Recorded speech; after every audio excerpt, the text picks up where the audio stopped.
Command does not begin with authority. It begins when you accept that every order is a permanent reallocation of Imperial strength. Personnel, whether clones, conscripts, or otherwise, are expendable assets equivalent to hulls, munitions, or any other instrument of war. Spending lives to secure a decisive advantage is not a cost. It is a calculated investment. Waste, not sacrifice, is the only unforgivable failure. That is not how most academies teach it. They speak of structure, procedure, rank, as if command is a checklist rather than a calculation. Ground officers learn it differently, that you see the cost. You walk through it. You remember it. That changes the way you think about authority. Authority is a tool. Responsibility is the burden. A commander who confuses the two will fail. Fleet command is built on control. Every system responds to the bridge. Every action is centralized. It creates a sense of certainty. Ground command removes certainty. You do not control the field. You do not control the weather. You do not control the civilians. You control intent.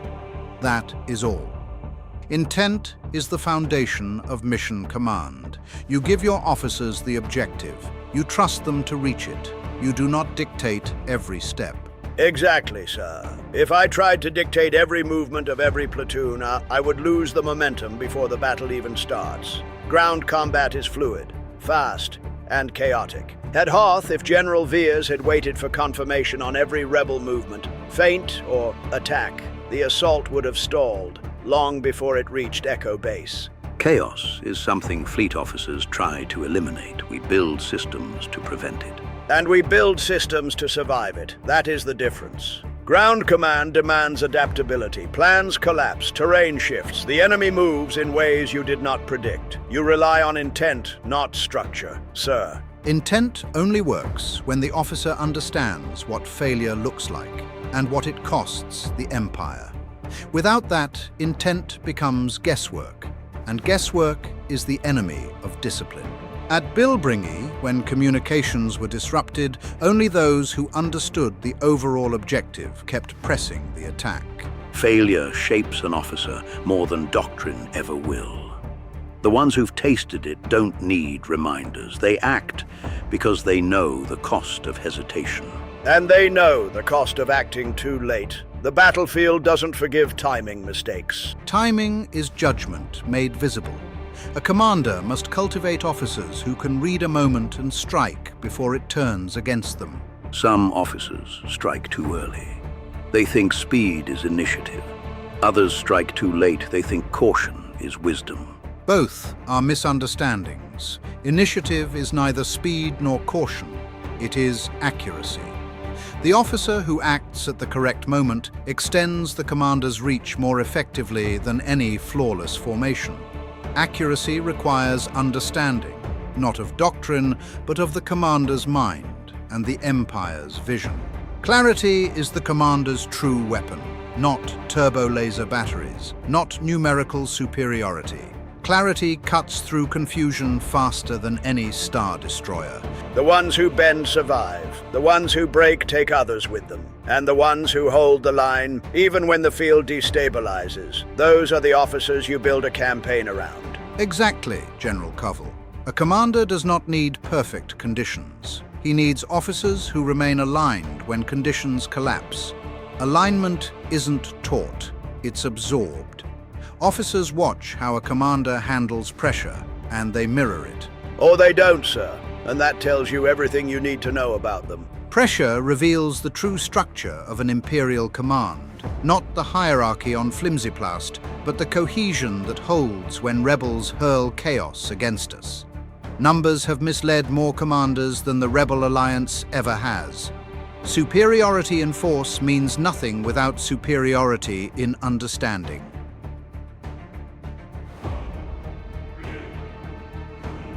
Because numbers look like certainty to inexperienced or arrogant commanders. Certainty blinds.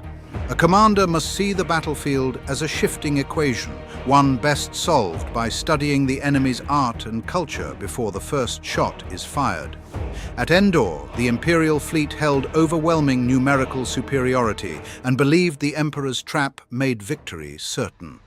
When the Executor was destroyed and the trap did not close as expected, many captains continued to act as if the battle was still proceeding according to plan.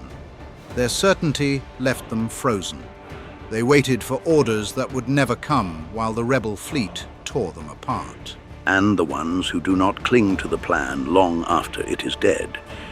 I saw it firsthand after the Executor crashed into the Death Star. Dozens of ships kept formation and maintained their original attack vectors. They kept hailing for new orders, unable to accept that the grand strategy had already failed. Which is why intent must be simple enough to survive complexity. The battlefield will always introduce variables. Intent must outlast them. And the ones that matter change faster than they can track. You learn to ignore the noise or it consumes you. Noise is the battlefield's most effective weapon. It overwhelms the unprepared and exposes the undisciplined. At Hoth, the Blizzard and Rebel ion cannons created such chaos that only officers who could filter signal from distraction kept their units alive. A commander must teach his officers to distinguish signal from distraction. The enemy will always try to blur the difference. When they fail, the unit moves as if it possesses a single mind. That is the ideal state of command, not perfection, but unity of interpretation so complete that the battlefield cannot fracture it. Unity of interpretation is rare. The same words leave the commander's mouth, yet different officers often construct completely different understandings of what must be done. And those fractured understandings get men killed. When everyone is fighting their own version of the battle, unit cohesion as a fighting force is degraded. Which is why the commander must shape perspective, not merely issue directives. At the Battle of the Caledine Reach, officers who understood the larger perspective continued the advance even after our primary communications relay was destroyed. Those who did not spend the battle desperately begging for clarification that would never arrive. Perspective comes from trust. Officers trust what they understand and doubt what they don't. A commander must eliminate uncertainty before the battle begins. His officers must know how he thinks when details fail, because the battlefield rewards those who act with aligned judgment, not those who wait for perfect information. Instinct is refined experience, not impulse. A commander cultivates officers whose instincts mirror his reasoning. Pressure strips away pretense. It reveals who a commander truly is when the situation turns ugly. That is why he must remain consistent. Inconsistency breeds hesitation, and hesitation fractures initiative. Collapse rarely announces itself. It begins with a small misinterpretation no one corrects. Reaction is instinct. Intent is discipline. And discipline is what separates a unit that bends from a unit that breaks. Precisely. Discipline is cultivated long before the first shot. Once battle is joined, it is discipline, not bravery, not numbers, that determines the outcome. Rigidity is the most dangerous illusion of strength. A rigid unit breaks. A flexible one absorbs force and redirects it. The rebels pursue perfection. We will prevail through adaptation. Survival is not just endurance. It is the ability to remain effective while everything around you deteriorates. Deterioration is constant. Terrain shifts. Lines buckle. Communications lines close. You fight with what remains. A commander must ensure his officers do not depend on stability. They must depend on clarity of intent. That is the only constant the battlefield cannot remove. Even when the situation becomes unrecognizable, officers who carry that intent keep the unit moving with purpose. Coherence under strain is the true measure of command. Any unit can function when conditions are favorable. Only a disciplined one functions when conditions collapse. It does not begin with grand gestures. It begins with small misinterpretations A hesitation here, a doubt there, until the entire structure groans under its own weight. Words matter, tone matters, timing matters. A single misplaced phrase can echo through an entire command like cracks through ice. Principles must be internalized, not memorized. An officer who carries the principle within himself cannot be disarmed by confusion.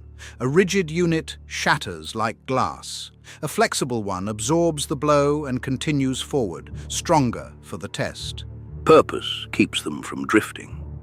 Without it, even disciplined officers start second-guessing every move. Second-guessing is the precursor to collapse.